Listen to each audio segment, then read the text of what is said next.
Hello everybody, welcome to What Culture Gaming. I'm Scott, joined by Josh. Hello Scott. Josh, my friend, on today's news we've got some details about Spider-Man 2's lack of co-op. Ubisoft's Star Wars game might be coming sooner than we think. And Mortal Kombat 1's guest characters and Cameo Fighters have started to leak, including Megan Fox and Travis Scott. Interesting. We'll get back to all this stuff. First news story is Spider-Man 2, which assumably will be detailed on Wednesday night. I guess it'll be in the morning for the Americans. It bloody better be. At the PlayStation Showcase, assumedly we'll get a big old gameplay deep dive into that game. However, Insomniac were replying to someone who was asking about multiplayer elements and co-op in the game, and they literally just, someone asked, hey, is the game co-op? And they literally just said nope. Nope, it's an epic single-player adventure. Now, I feel like that's been talked about for quite some time at this point. On the initial press release for the game, when the game was first announced, it did always say a single-player adventure, a single-player story, but various voice actors, various people involved in the project have hinted at co-op elements, and obviously because you have Miles Morales and Peter Parker as main characters, a lot of people kind of held out hope that it would be co-op eventually, but no. In our PlayStation Predictions podcast that we did yesterday, and please is go now watch that up on the channel, yes. I almost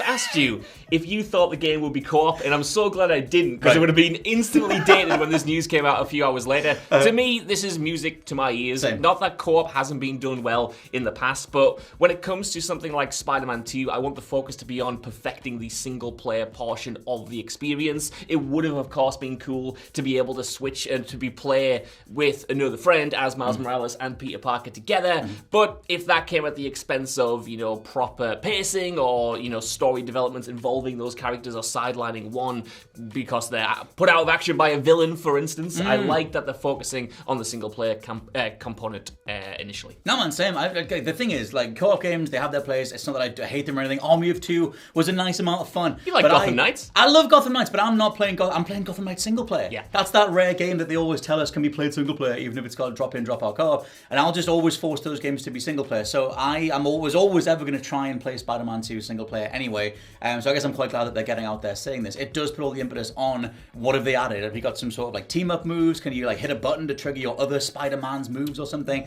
I'm very curious how that's going to work. It reminds me of, or makes me think of, Arkham Knight's co-op moves, where they were very seldom used, but like there was a couple of levels when you played as Batman, you could bring in Nightwing, you could do moves together. I'm kind of hoping it's a bit like that. Yeah, really underused in the Arkham series, I thought. I really wanted to see them, double down on that in Arkham Knight, especially because, like you said, they look so cool. It feels so exciting to have more than one superhero in the fray. The AI worked really well, from what I can recall. It was quite a long time ago. So I hope there's some kind of system in place for Spider-Man 2 that does something similar. Yes. Speaking of something similar, actually it doesn't work at all because this game's completely different. There you go. Let's talk about Ubisoft's open world Star Wars game. Now the update from this comes from a write-up over on Kotaku, just saying that the game is expected to come 2024.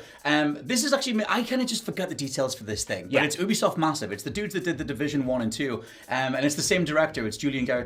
And Kotaku write this up saying the two sources tell Kotaku that development on Project Helix, which seems likely to include some form of interplanetary space travel, hasn't been progressing well. Ubisoft are now aiming for a release date between April 2024 through March 2025, and Julian Garrett says that the game is totally different to the Division 1 and 2. It's so we've interesting, got things to play with. Yeah, we certainly do. Like Star Wars, I like where Star Wars is right now. Across all of the different mediums, Scott Tilford, I don't know if you would agree, but I think there's a lot of great, Jedi Survivor, really good. Right.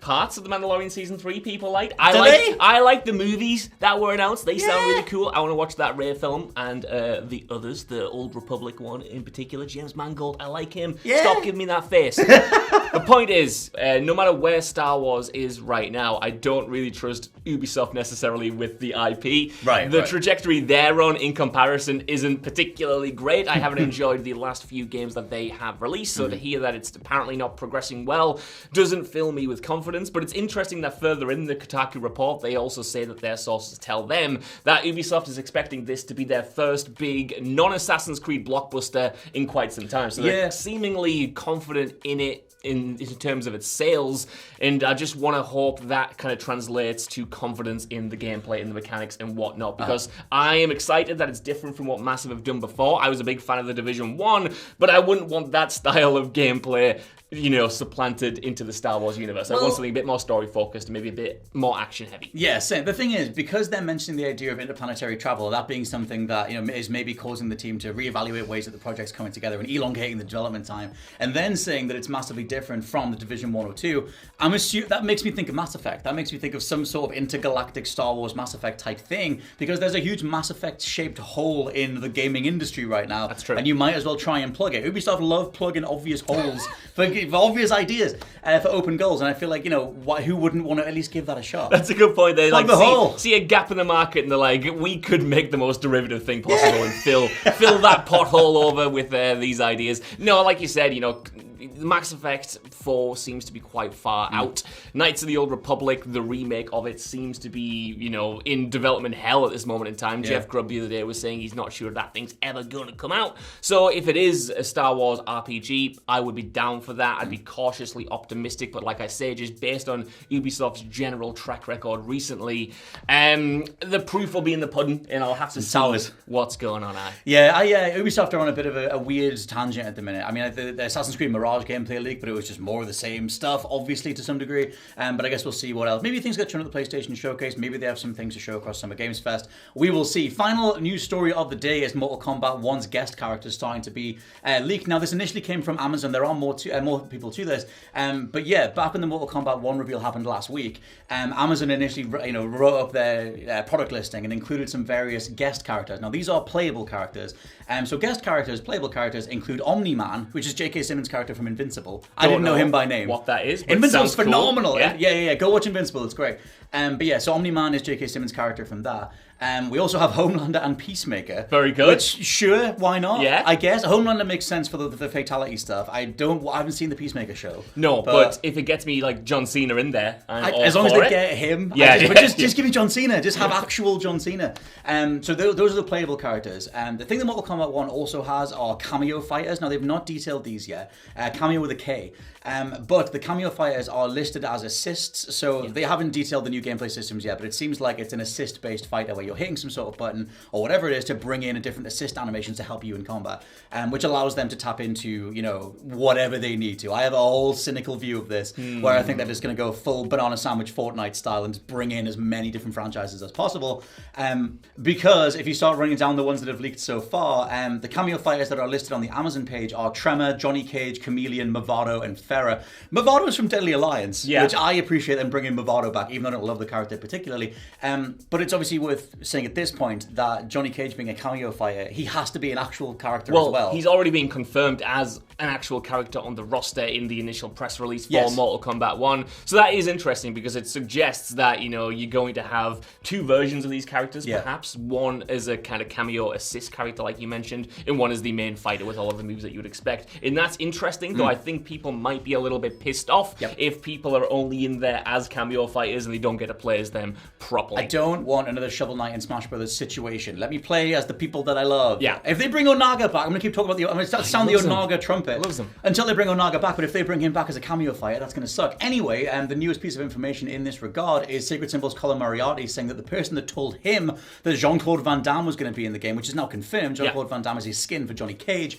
also told him that Megan Fox and Travis Scott were going to be in the game. Now, he didn't have specifics for this, but so far that source has been correct. Hey, if Nicolas Cage can be in Dead by Daylight just as Nicolas Cage, why not do this? It kind of, to me, is a natural continuation in a way. I'm not saying I like this, by the way, but it's a natural continuation of what they started to do with Mortal Kombat 11 when they brought in the classic movie skins for the characters as well, and even got back some of the actors to do the voice lines. And obviously we're getting Jean-Claude Van Damme in as a skin this time around, so it kind of seems like they're maybe, instead of giving us actual fighters, though in this case it does seem like it, they're also interested in just, giving us movie star skins and celebrity skins over the top of the characters that we already have in there, which is interesting. That's what makes me think that it's Warner Brothers at the very top of this, and we said this when the reveal happened. I feel like Mortal Kombat is the only positively charged IP that Warner Brothers have right now, where people are actively hungry for more of it. They're actively like, oh my god, I can't believe the different story aspects of it, everything else. There's not much infighting going on online in the Mortal Kombat fandom. Nearly everybody is down the same road. Which, if you're a big old businessman and say, well, how much can we mine this? How many different ways can we pilfer this to get as much money out of it as possible? Which is another way of saying that I assume they will go the Fortnite route and try and have as many optional skins, as many optional character packs, or whatever as possible. The fact that they're splitting guest characters and Cameo Fighters means they can sell you the same character twice. That is so true. I'm just going down that route for now. I will see how things roll out, but it's not like we haven't been covering the game industry for 10 years now. No, it's true, and especially when it comes to Warner Brothers and their practices previously, you know, stuffing a load of microtransactions and a big grind into Mortal Kombat 11, then receiving a bit of a backlash and then having to kind of roll that back. They have tried to push this franchise here and there before to see what they can get away with, so I'm sure they're going to do that again. That said, when it comes to skins and guest characters and returning characters from the series, I love that stuff. I really do. Like, the more characters, the more skins, the better. Same. As long as the prices aren't extortionate and as long as there are a wealth of options already in the game in terms of characters and skins and unlocks, as long as it doesn't feel like you're content starved and then they're being like, oh, we've got all of this other stuff here for $5.99 each. As long as that's not the case, which it very much could be, I'm here for this. I want this kind of wacky variety that Mortal Kombat has embraced. Yeah, totally. I mean, that's the thing. In the Mortal Kombat 11 review that I did back in 2018, 2019, we had to point out the fact that they had the microtransaction side of it for the fatality tokens, and they had all these insane difficulty spikes that you could pay your way through if you bought the different boosts to get through those arcade ladders. All that stuff was patched out. You know, they very much refined that stuff going forward, and then went on to do one of the best rollouts of DLCs and character packs ever, or at least in fighting game history. The Rambos, the Terminators, Joker, whatever. That stuff's been great. So they should know what they're doing this time. I just have to flag that side of it because it's still Warner Brothers. It's still that side of it. But hopefully they do right. You know what, it doesn't suck, but obviously we don't have Injustice at this moment in time. Injustice has been put on ice for whatever reason. But I kind of do like that NetherRealm is bridging the gap by still introducing a lot of superhero characters into the Mortal Kombat universe. Obviously you got Homelander there, you got Peacemaker, you've got Omni-Man, I assume is some kind of superhero. He can fly around. He can punch things into oblivion. You had the Joker in the previous game. You've always got these kind of superhero characters in there. So that's kind of cool. I would prefer an individual game for those characters to allow them to shine rather than being crowbarred into Mortal Kombat. But still, it's interesting. Yeah, I think overall, if they're going to go down the celebrity route, I want Metallica in there. Of course Let you me do. Kirk Hammett with a guitar. Lars can drum someone to death. I mean, why not? I want more. No. I want more horror movie characters in there. They had a really good run with that stuff. Like you said, you know, they had like the Xenomorph in there. They had like the Terminator. They had Jason Voorhees. They had other people. Maybe Freddy Krueger. I'm not entirely sure. But he was in there too. They were nearly all in MK10, which is like the bad one from the last few years. Bring the Xenomorph back and don't do that weird crossover with Baraka. Do a proper Xenomorph. Let us know what you think down in the comments below of the guest characters and cameo situation. Who do you want to see? And check this video out right here for probably our reaction to Mortal Kombat in the first place. Share in the excitement and watch the PlayStation Showcase with us tomorrow. For now, though, I've been Scott from WhatCulture.com. I've been Josh from WhatCulture.com. And we'll catch you next time. Bye-bye. Bye-bye.